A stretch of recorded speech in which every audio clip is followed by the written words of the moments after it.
দীর্ঘদিন পর রাজধানী ঢাকায় ঈদুল ফিতর উপলক্ষে এমন একটি আনন্দ মিছিল আয়োজন করা হয়েছে, যেখানে ফুটিয়ে তোলা হয়েছিল বাংলার সুলতানি মুঘল আমলের নানা ঐতিহ্যকে। আনন্দ মিছিলে গাধার পিঠে বসে থাকা লোককথার চরিত্র নাসিরউদ্দিন হোজ্জার একটি পাপেট বা প্রতিকৃতিও স্থান পায়। সেই প্রতিকৃতিটির ছবি সোমবার ছড়িয়ে পড়ে সামাজিক যোগাযোগ মাধ্যমে। ফেসবুকে সেটি শেয়ার করে অনেকেই নানা ধরনের মন্তব্য ও হাস্যরস করতেও দেখা মেলে। কেউ কেউ আবার গাধার পিঠে নাসিরউদ্দিন হোজ্জার বসে থাকার সাথে ঈদের সংস্কৃতির মিল কোথায় তা নিয়েও প্রশ্ন তুলছেন।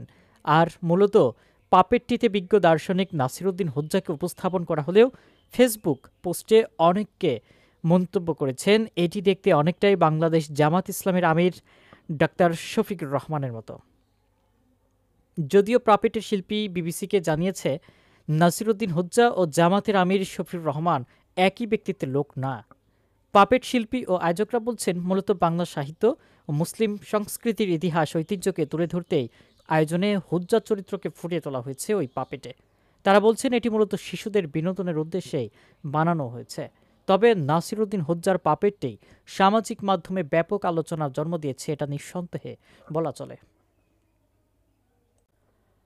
সোমবার সকালে ঢাকার শেরেবাংলা নগরের পুরনো বাণিজ্য মেলার মাঠে ঈদুল ফিতরের প্রধান জামাত অনুষ্ঠিত হয়। জামাত শেষে সেখান থেকেই শুরু হয় বর্ণাঢ্য ঈদ আনন্দ মিছিল।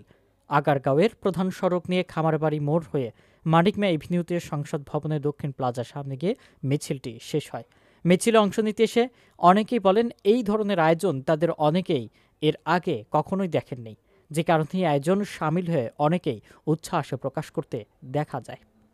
এছাড়াও ব্যান্ড দলের বাদ্যযন্ত্রের সাথে সাথে অনেকেই নেচে গিয়ে আনন্দ মিছিলে অংশ নেন। এই মিছিলে রমজানের ওই রোজার শেষে এলো খুশির ঈদ সহ বিভিন্ন ধরনের ইসলামী সংগীতও বাজানো হয়।